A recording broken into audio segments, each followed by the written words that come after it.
I'm sorry. What's wrong with you? I don't know. What do they want you to do? I don't know. Yes, you do. Do it. Do whatever they say. Peggy, listen to me. Get out of here and move forward. This never happened. It will shock you how much it never happened. What's going on, guys? Jared on an Island here. This is my favorite scene of Mad Men. This right here is probably the #1 moment of the series when you look at it as something of what it's teaching you. It's this moment where Don Draper gives this advice to Peggy, and it's one simple line: just move forward, okay? And the secondary line to that is, it will surprise you how easy it is to move on, right? The thing about this line is so strong because this is genuinely the best advice that literally anyone during this time period could use right now. We are so attached to what happened in the past because we're constantly reminded of it. We constantly have this awareness that somewhere, someone, whether it's a data center, whether it's someone else's device, has this memory of us that cannot be forgotten no matter what. And it can be brought up at any time, not even through a connected memory. Because as we are now consciously, we have to have some sort of set off to a memory. It's very random when we have a completely random memory for no reason. Usually it's set off by a smell, by a saying, by something that can remind us of a time. And even then, our memory is not perfect, and we know that. We know that, like, we forget things over time. But with technology, we're constantly reminded of our mistakes, our successes, our grievances, our wishes, our dreams that we had in the past. And it's a thing that this newer generation of people have to kind of have a burden on their shoulders because of it. They don't get to move on and forgive themselves in the same way that people in the past could. Before cameras were around, literally like CCTV, right?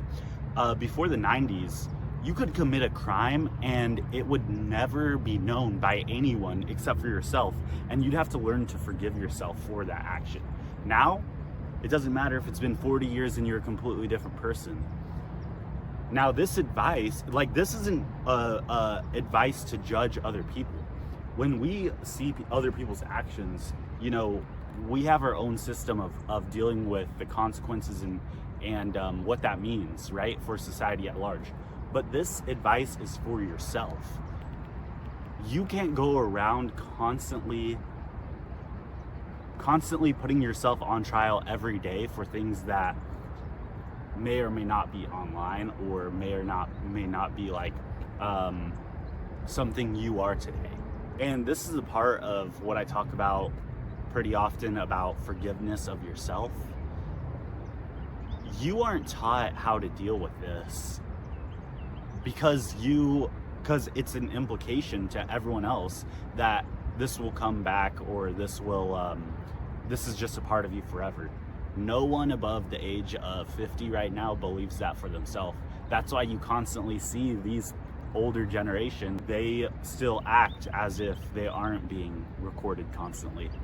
And yeah, this ties in with the blackmail video. I mean, it's a new mindset that people are not taught to understand. So this advice, yes, it was technically given by a character in the 60s, and it applied especially then, because in the scenario, Peggy, you know, she's pregnant and she has to basically give up her child for adoption. There's a whole moral dilemma with it. Was it even right for her to do that? It doesn't matter in what I'm talking about here. What matters is that Don Draper gave this advice because she was someone like our generation is stuck on, okay, well, this has already happened. How could I possibly move forward from this? Today it's 10 times worse because of that blackmail. But for her, she had to move past the whole event. She had to. And when Don Draper gave her that advice, it changed her. And Dawn was right in that scenario. You know, when you genuinely push yourself past a trauma, past a consequence, past a mistake, past a thing that made you a victim, you genuinely, as a part of the healing process, become surprised on how much it didn't happen. You have to allow yourself to go through the emotions of whatever it is. Let's take you're a victim of something, for example. You have to allow yourself to be hurt. You have to allow yourself to have these valid feelings of what happened. Life isn't fair, okay? And everyone knows that. You already know that. You're smart enough to know that. But you have to say, you know what? This applies to me, and I have to be okay with it. And I have to let myself feel exactly what I'm feeling, because it's natural. And then I have to let myself remember. I have to because let's say a breakup, for example, you're going to remember it constantly, day after day, when it happens. And eventually you're going to remember it a little less, and eventually more and more. And then you're going to say, well, I'm so detached from what happened at this point that it felt like it didn't even happen. Like, it felt like I just gained or lost some sort of experience, but it was like a flash, a moment, and my life's completely different now. And that's what's supposed to happen. Now, the main point is, people get caught up in the idea